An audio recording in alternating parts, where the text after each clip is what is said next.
আসসালামু আলাইকুম। সবাইকে স্বাগত জানিয়ে আমাদের Photoshop complete basic to advance free কোর্সটি আমরা শুরু করতে যাচ্ছি। আজকে আমাদের দ্বিতীয় ক্লাস। সো আমাদের দ্বিতীয় ক্লাসটাতেও গিয়ে আমাদের টুলস এর কাজ থাকবে, যেহেতু আমাদের এটা আমরা একদম বেসিক থেকে শুরু করেছি।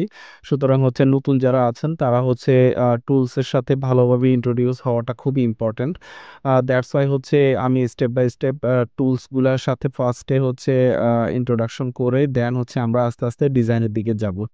সুতরাং আপনারা যারা মোটামুটি টুলস সম্পর্কে আইডিয়া আছে তারা একটু ধৈর্য হারা হবেন না। আমরা সবাইকে নিয়ে একসাথে আগাতে চাচ্ছি। সো ইনশাল্লাহ কন্টিনিউ করুন। আপনারা যারা একদম মোটামুটি ফটোশপের ইন্টারফেস প্লাস টুলস গুলো সম্পর্কে মোটামুটি আইডিয়া আছে, তারা চাইলে স্কিপও করতে পারেন। কিন্তু যারা নতুন আছেন তাদের জন্য অনেক হেল্পফুল হবে। আর আপনারা যারা মোটামুটি আইডিয়া আছে তাদেরকে আমি এখানে টুলসের পাশাপাশি অনেক আপনার টিপস অ্যান্ড ট্রিক্স শেয়ার করব, যেটা আপনাদের নেক্সট কাজের প্রোডাক্টিভিটি বাড়ানোর ক্ষেত্রে আপনাদের হেল্প করবে। এই ভিডিওটি আমাদের কোর্সের দ্বিতীয় ভিডিও, সুতরাং চলুন আমরা ক্লাসে ফিরে যাই। সো আজকের ভিডিওতে আমরা মেইনলি কথা বলবো ক্রপ টুল নিয়ে। এই যে crop tool, perspective crop tool, slice tool, slice selection tool, okay. আর পাশাপাশি আমরা ফ্রেম টুল যেটা এটাও কভার করে ফেলবো। যেহেতু আমাদের আমি আবারও বলতেছি, যেহেতু আমাদের এটা বেসিক তো mid and then advance. So আমাদের এখানে যারা নতুন আছেন আমরা ওনাদেরকে নিয়েই কাজ করতেছি। দ্যাটস ওয়াই আমাদের টুলসের সাথে আমাদের তাদেরকে ইন্ট্রোডিউস করা দিতে হবে, ওকে। সো আমাদের আজকে স্লাইস সিলেকশন টুলটা আছে, এটা আমরা করব। তবে ফার্স্ট অফ অল আমাদের ক্রপ টুল যেটা এটা নিয়ে আমরা একটু দেখি কাজ করে, ওকে। সো আমরা যদি এই যে এখানে একটা ইমেজ আছে, এটাকে আমরা নর্মালি ক্রপ করি। আমরা তো ফোনে অ্যাপস দিয়ে অনেক ক্রপ করি না। সো ফটোশপে যদি আমরা ক্রপ করতে চাই সেজন্য আমাদেরকে ক্রপ টুল সিলেক্ট করতে হবে। ক্রপ টুল সিলেক্ট করলে এখানে এই যে সিলেকশন এরিয়া চলে এসেছে। আমরা কোন রেশিওতে ধরে করব। সো এই যে এই ডাইমেনশনগুলো ধরে আমরা যে কোনো ইমেজকে ক্রপ করতে পারবো, ওকে। এই যে এটা এদিক থেকে ধরলে এভাবে আসবে, এদিক থেকে ধরলে এভাবে আসবে। আর যদি আমরা কন্ট্রোল কন্ট্রোল শিফট অল্টার যদি ক্লিক করি, শিফট অল্টার ক্লিক করে যদি এই যে কর্নার চেপে যদি মাউস চেপে ধরি, এই যে এভাবে দুই দিক থেকে ইকুয়ালি বড় ছোট হবে। সো এ আমাদের ক্রপ টুল। আমরা যদি ক্রপ করতে চাই, লাইক আমরা এই ইমেজটার এতটুকু রাখবো। এই যে এতটুকু এরিয়া আমরা রাখবো। সিলেক্ট করলাম, সিলেক্ট করে রাইট মার্ক ক্লিক করলে আমাদের এতটুকু ক্রপ হয়ে গেল। সো আমাদের ক্রপ টুলের কাজটা মূলত এটাই যে একটা ইমেজকে কিভাবে চারপাশ থেকে কেটে একটা স্পেসিফিক সাইজে নেওয়া যায়, that is crop tool, okay. A crop টুলের কাজ। দেন আমাদের পার্সপেক্টিভ ক্রপ টুলে যাব। এটার কাজটা একটু ইন্টারেস্টিং। এটার কাজের জন্য আমরা এখানে একটা বই রেখে দিয়েছি। এটারও কাজ ক্রপ করা, বাট এটা একটু অ্যাডভান্স। সেটা এই যে আমাদের উম যদি এই যে বইটা, এই বইয়ের যে কভারটা আছে, আমরা চাচ্ছি যে আমাদের এই কভারটুকু এই যে এতটুকু কভার আমরা নিব। কেমন? সো এখানে হবে কি, পার্সপেক্টিভ ক্রপ টুলের একটা অ্যাডভান্টেজ আমরা যদি এটাকে সুন্দর করে চারটা কর্নার ধরে যদি ক্রপ করি, ফটোশপের এআই সিস্টেম এটাকে অটোমেটিক্যালি একটা স্ট্রেইট ইমেজে কনভার্ট করে ফেলবে। তো আমরা দেখি সেটা কেমন। পার্সপেক্টিভ ক্রপ টুল, এই যে এই কর্নারটা ধরলাম, এই যে এই কর্নারটা সিলেক্ট করলাম, এই কর্নারটা সিলেক্ট করলাম এবং এই কর্নারটা সিলেক্ট করলাম। এখন আমাদের এই ইমেজটার এই যে বুক কভারটার যে মেইন উপরের পার্টটা, এটা আমরা সিলেকশন করে ফেলেছি। এখন যদি আমরা রাইট ক্লিক মার্ক দিই, তাহলে হচ্ছে দেখবেন যে বাকি যে অবজেক্টটুকু আছে ব্যাকগ্রাউন্ড বলেন প্লাস হচ্ছে বইয়ের যে বাকি অংশটুকু আছে সেগুলা বাদ যেয়ে শুধুমাত্র আমাদের কভারটা আসবে এবং কভারটা শুধু আসবে যে এমন না। এটা হচ্ছে একদম সুন্দর করে একটা মানে নরমাল স্ট্রেইট ইমেজ যেমন হয় এরকম হয়ে আসবে। ওকে? আমরা দেখি। এই যে হয়ে গেল। আমাদের আগে ছিল এরকম, এখন এটা হয়ে গেল সরি আমি কন্ট্রোল জেড দিলাম আর কেটে গেছে। সো এই যে আমরা যদি আবার করি এভাবে, এভাবে, এভাবে জাস্ট হচ্ছে সিলেক্ট করব। ওকে? সিলেক্ট করলাম। সিলেক্ট করে হচ্ছে যদি আমরা রাইট মার্ক দিই, প্যাম! Very simple right? সো আমরা যদি কোনো ইমেজকে হচ্ছে এরকম স্ট্রেইট ইমেজে কনভার্ট করতে চাই, সেক্ষেত্রে কিন্তু আমাদের পার্সপেক্টিভ ক্রপ টুলটা একটা বেস্ট টুল হতে পারে। ওকে? দেন হচ্ছে গিয়ে স্লাইস টুল। এখন স্লাইস টুলের কাজ কি? স্লাইস টুলের কাজ হচ্ছে আ লাইক এই যে এই ইমেজটা, এখন এই ইমেজটাকে আমরা চাচ্ছি আ ইমেজটা যেভাবে আছে এভাবে থাকবে। আমরা জাস্ট এটাকে কয়েকটা পোরশনে ক্রপ করে নিব। ঠিক আছে? সো ইন দ্যাট কেস আমাদের হচ্ছে স্লাইস টুল ইউজ করতে হবে। ওকে? তো স্লাইস টুলের কিভাবে কাজ করব? স্লাইস টুলটা নরমালি আমাদের বেশি ব্যবহৃত হবে যখন আমরা ক্যারোজেল ডিজাইনগুলোর দিকে যাব। তখন হচ্ছে আমাদের ক্যারোজেলের যে উম আ প্রতি একটা স্পেসিফিক আর্টবোর্ডের উপর কাজ করে যখন এটাকে আমরা বিভিন্ন স্লাইসে কনভার্ট করব, তখন ওইটার কাজের ক্ষেত্রে আমাদের এই ফটোশপের এই স্লাইস টুলটা আমাদের কাজে আসবে। সো আমরা দেখি এমনিতেই নরমালি এই ইমেজটাকে আমরা যদি স্লাইস করি, দেখেন আ সাপোজ হচ্ছে আমরা এই যে এতটুকু হচ্ছে আমরা আ একটা পোরশন করলাম। তারপর হচ্ছে মাথার এতটুকু হচ্ছে আমরা নিলাম। তারপরে হচ্ছে এই যে এই পুরা বডিটা আমরা এখান থেকে এতটুকু নিলাম। আর এটা পুরাটা একটা অংশ রাখলাম। ওকে? সো এই যে দেখুন আমাদের কিন্তু এটা ফটোশপ কিন্তু এটাকে স্পেসিফিক সেপারেট জোনে কনভার্ট করে ফেলেছে। ওকে? এই যে এটা একটা জোন।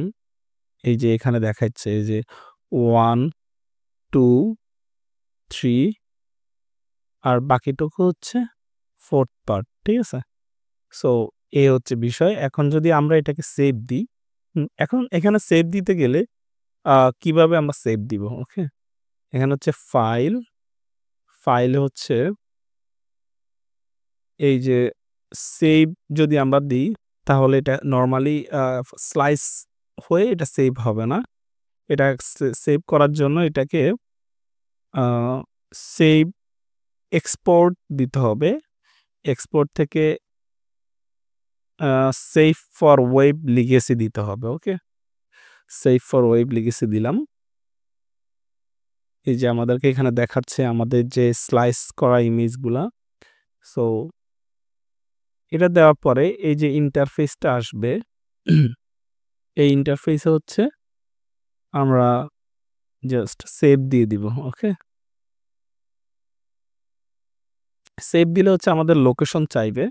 লোকেশন হচ্ছে আমরা দেখায় দিতে হবে। আমরা হচ্ছে ডাউনলোডে রাখি, নো প্রবলেম। সেভ। জাস্ট ডাউনলোডে রাখলাম।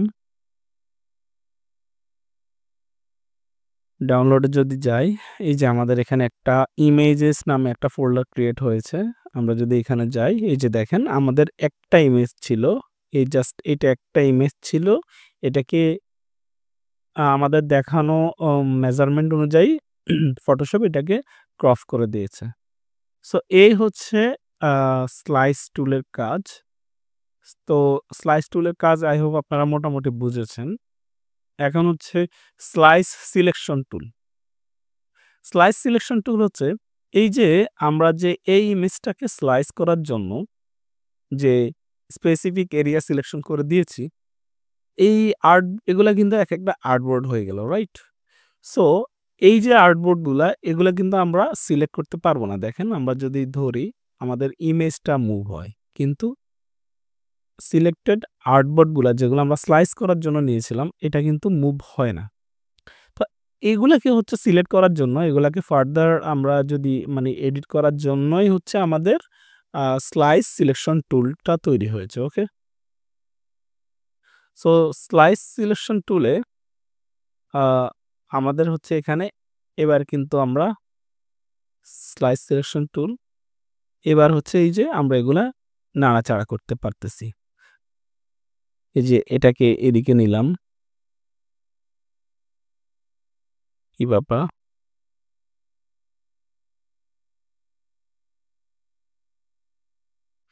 এই যে এটাকে এদিকে নিলাম, এইটাকে এদিকে নিলাম। এখন হচ্ছে আমরা আমাদের ইচ্ছামতো এগুলাকে নাড়াচাড়া করতে পারবো স্লাইস সিলেকশন টুল দিয়ে। ওকে?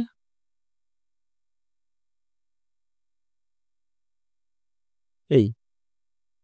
সো ইভেন এগুলাকে হচ্ছে আমরা এডিট করতে পারবো। যেমন এটাকে আমরা হচ্ছে এতটুকু রেখেছি। আমরা এটাকে চাইলে আরেকটু বাড়িয়েও দিতে পারবো। হুম? সো এই যে মূল কথা হচ্ছে আমাদের যে স্লাইস টুলটাকে হচ্ছে ফার্দার এডিট করার জন্য হচ্ছে আমাদের স্লাইস সিলেকশন টুলটা। ওকে? সো আমরা এটাও বুঝে গেলাম। দেন হচ্ছে আমরা দেখি ফ্রেম টুলটা, ওটার কাজটা কি? এই যে এখানেই ফটোশপ আপনাকে ডিফল্ট দেখিয়ে দিচ্ছে যে একটা কাপের উপরে একটা আপনি সিলেকশন করেছেন, এখানে ইমেজ ড্র্যাগ অ্যান্ড ড্রপ করেছেন, ওইটা মাস্ক হয়ে গেল। ওকে? ওইটা ওই কাপের ফ্রেমের ভিতরে চলে গেল। সো লেটস ট্রাই, আমরা হচ্ছে ট্রাই করে দেখি। ওকে? ওকে, তাহলে চলুন এখন হচ্ছে আমাদের ফ্রেম টুলের কাজটা দেখা যাক। ফ্রেম টুলের কাজটা দেখানোর জন্য যেহেতু হচ্ছে আমরা রেফারেন্স হিসেবে একটা কাপ নিয়েছি। সো কাপটার যেহেতু আমরা এখানে একটা পোরশন দিব, এখানে আমাদের নতুন একটা ফ্রেমিং হবে। সো এজন্য হচ্ছে আমাদের এদিকে একটু খেয়াল করতে হবে। এখানে এই দেখেন, এখানে স্কোয়ার আর হচ্ছে রাউন্ড একটা ইয়ে আছে।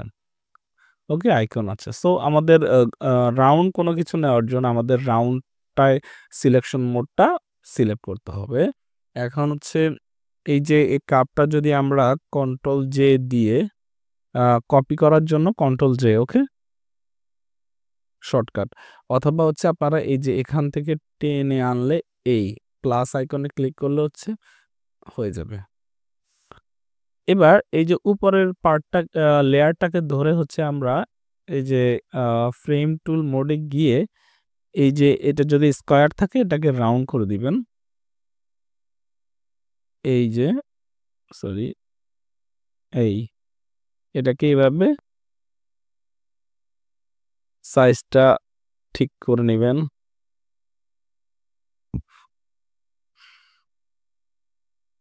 এটা এক্সাক্টলি আছে কিনা এই যে দেখার জন্য এভাবে আপনার নাড়াচাড়ায় দেখতে পারেন। ওকে? দেন হচ্ছে এখানে আমরা যখন সিলেক্ট করেছি এখানে এই যে আ লেয়ার প্যানেলে হচ্ছে এই যে পাশে দিয়ে একটা মাস্কিং মোড তৈরি হয়ে গেছে। কেমন?